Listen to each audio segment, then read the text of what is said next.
بسم الله الرحمن الرحيم ومن أظلم ممن افترى على الله كذبا أو كذب بآياته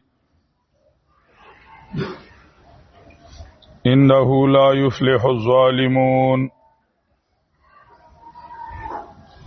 ويوم نحشرهم جميعا ثم نقول للذين أشركوا أين شركاؤكم الذين كنتم تزعمون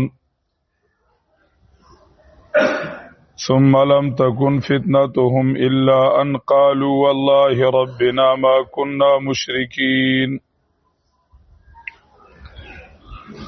انظر كيف كذبوا على أنفسهم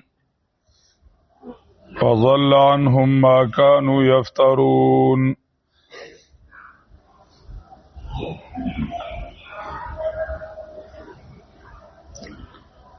دلائل د توحید او نتیجه د دلائل بیان شو.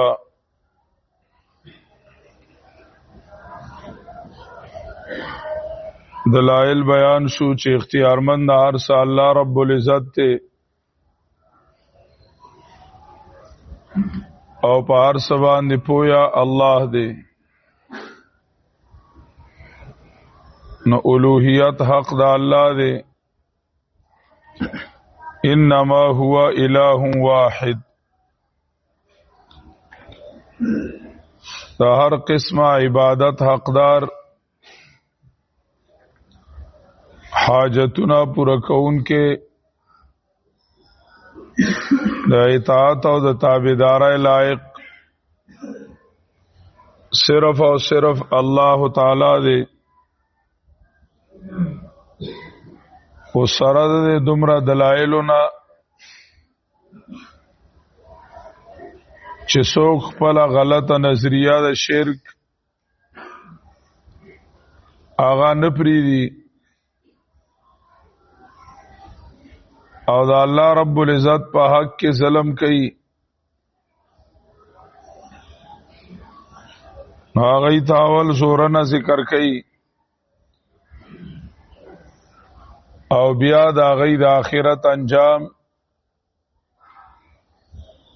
چې بچای اعتماد دی نو هغه به په کار را نشي. الہ هغه وی چې د بنده په سخته کې په کار شي.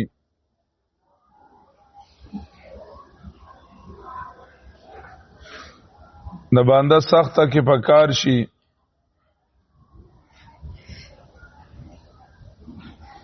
او د دې چاته الہ ویلی دي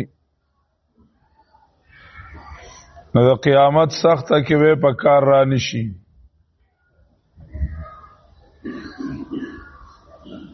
یاره د آخرت ذکر کوي او په مخلوق باندې د اعتماد انجام په آخرت کې چې دا کوم سیز باندې الله پر خودلو او پاغه اعتماد کړو په عین موقبه هغه په کار را نشي.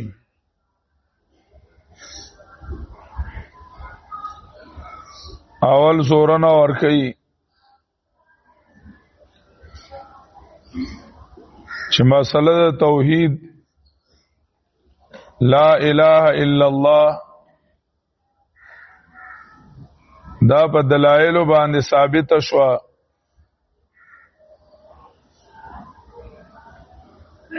د دې دلایل نه رستو شرک کول دا په الله باندې دروغ جوړول دي. ځکه سالم کائنات گواہی د توحید ور کوي. په دلایلو کې د دې بیان شو چې ټول کائنات هغه گواہی د توحید ور کوي. قران کریم داغي بیان کوي او نیکان عالمان داغي بیان کوي. ادین پس شرک کول چې د مخلوق لهم الوهیت ثابت ته او مخلوق سره د الہ معامله کول دا افتراء علی الله ده په الله رب العزت باندې دروغ تړلی چې په الله څوک دروغ تړي دنه غټ ظالم نشتا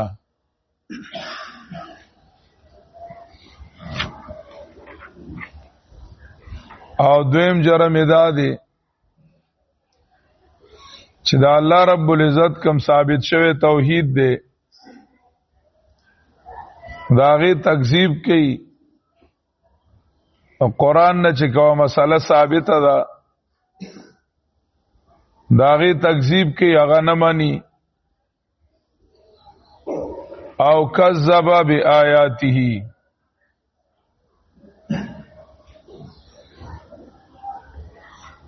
دا آیات کریمه قرآن کریم کې ډیر ځای راغله ده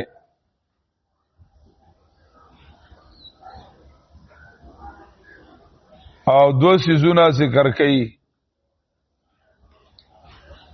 یو افتراء علی الله او دویم تکذیب بالآیات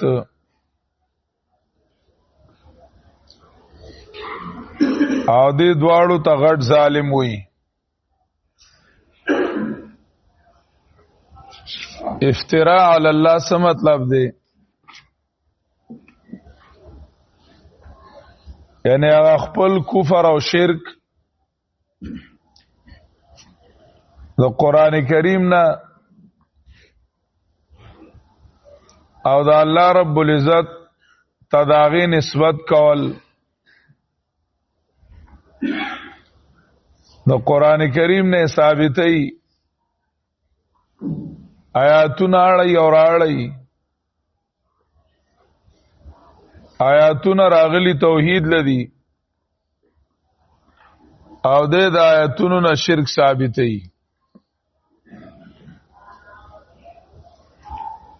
د آیاتونو غلط مطلب بیانول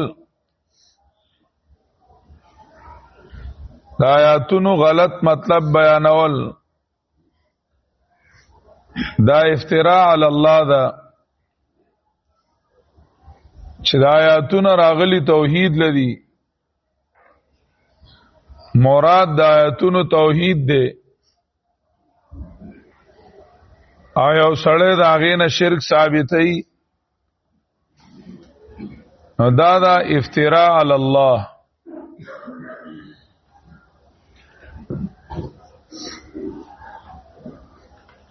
او تکذیب بالآیات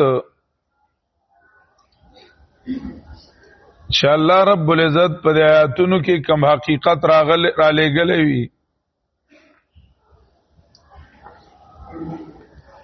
الله رب العزت چې کم دین او شریعت را لګلې وي داغي تکذیب کول او هغه نه منل اکا اللہ رب العزت قرآن کریم کی بار بار وئی چې غائبانہ حاجاتو کی یو اللہ را مدد کی بل سوکنا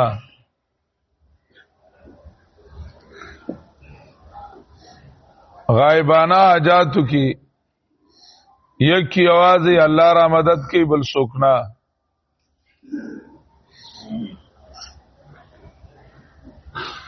اوس یو سړی شرک فی دعا کی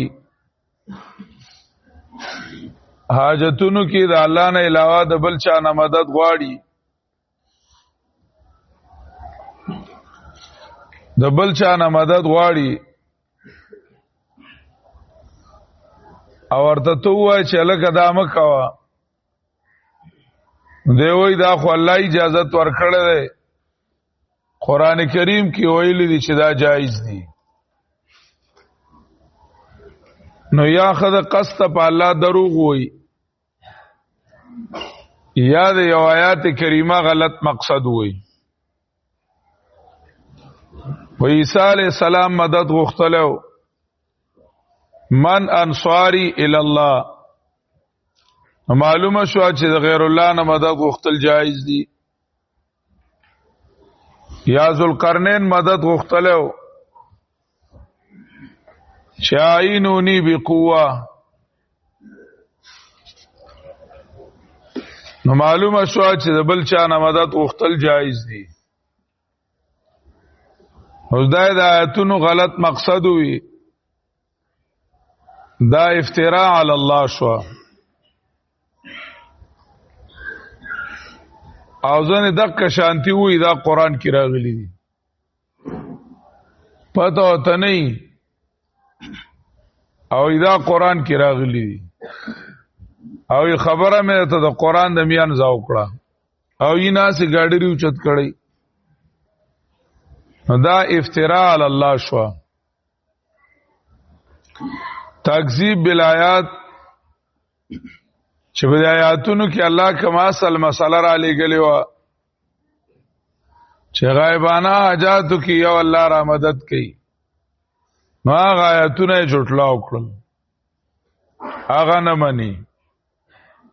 مطلب دا دی چې خپل غلطه خبره د قرآن نه ثابتول او د قرآن نه چې کومه صحیح ثابته هغه نه منل، دا دوه خبرې دي. او قرآن دا دوه ټکي ذکر کوي. غلط نظام، غلط دستور، او قرآن ته داغه نسبت کول او دا ویل چې دا د قرآن نه ثابت دي، دا افتراء علی الله شو. او چې کوم صحیح نظام دا الله رب العزت وی نو هغه رد کول او غرزول، دا تکذیب بالآیات شو. دا دو ټکی قرآن کریم ذکر کوي. او دې ته غټ ظالم وي، وجه دا ده یو چې دا د الله په حق کې ظلم نه، شرک د الله رب العزت په حق کې ظلم وو. ان الشرک لظلم عظیم.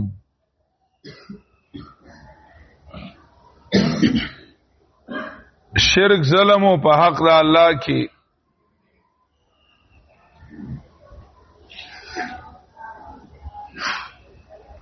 نو چې د هر چا حق ضایع کوي نو ظالم دی، نو چې د الله حق ضایع کوي الله ډېر محسن او محسن حقیقي و، دا هغه نه قدرې کول غټ ظلم شو.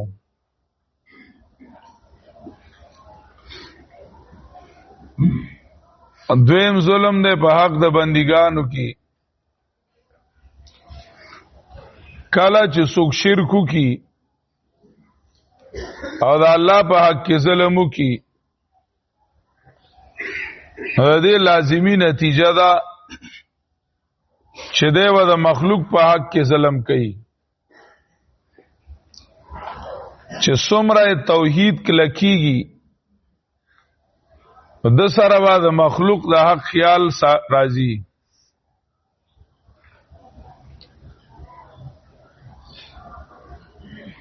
دومره باندې په مخلوق باندې دردیږي او ترسیږي با، او څومره چې د الله نه لري کیږي نو دی و د مخلوق په حق کې ظلم کوي.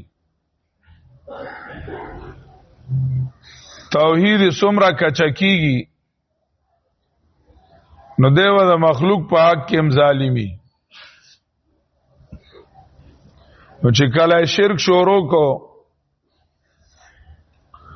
نو مخلوق د مخلوق بندګۍ ترابلی او دا غینا ظلم جوړ شي، د مخلوق اجاره داری راشي او مخلوق کی الوهیت راولی دی، انسانان د مخلوق غلامان کی، او دا لوی ظلمو. او قانون الله رب العزت دی چې ظالم نه کامیابیږي. دا قانون دی او قران کریم قوانینو کې او په وعدو کې پای کې خلاف ناراضي چې سال ویلی مکه شان بکیږي. ظاهری دنیا کې لګټاټ پاټ ملاویدل، مال او دولت قوت ملاویدل، دا د کامیابی نوم نه دی. دا د کامیابی نوم نه دی، آخری نتیجې له اعتبار دی. دنیاوی کارونه ځنې ظاهري اسباب سره تړلي دي، ظاهري اسباب سره تړلي دي، نو کله نا کله چا کومه تشریعي وادي وي پای کې تأخر راشي، دانه چې ګینې نه خراب شي او ختم شي، خلق پای کې تاخير راشي، رستوال راشي او تاخير راشي، اور اک وعده به رښتیا کیږي. الله رب العزت چې سویل نو به رښتیا کیږي. نو که یو فرد داسي وي چا کی شرکیات وي هغه توحید نه مانی، دا غفرد بارکیم دا خبره ده چې لا یفلح الظالمون. او که یو قوم یو جماعت داسي وي یو ډله داسي وي لا یفلح الظالمون. او که یو ملک او وطن داسي وي چې هغه د الله په حق کې ظالمان وي او د الله په حق کې ظلم کوي، او قانون دی چې کامیابی هغه له نشتا، هغه له کامیابی نشتا. په ظاهری ټاټ باټ دوکه کېدل نه دی پکار، او د الله په وعدو باندې بے اعتمادی نه ده پکار. د الله رب العزت په وعدو باندې اعتماد پکار دی، چې د الله رب العزت په وعدو به اعتمادی را نشي. ومن ازلم ممن افترى على الله كذبا،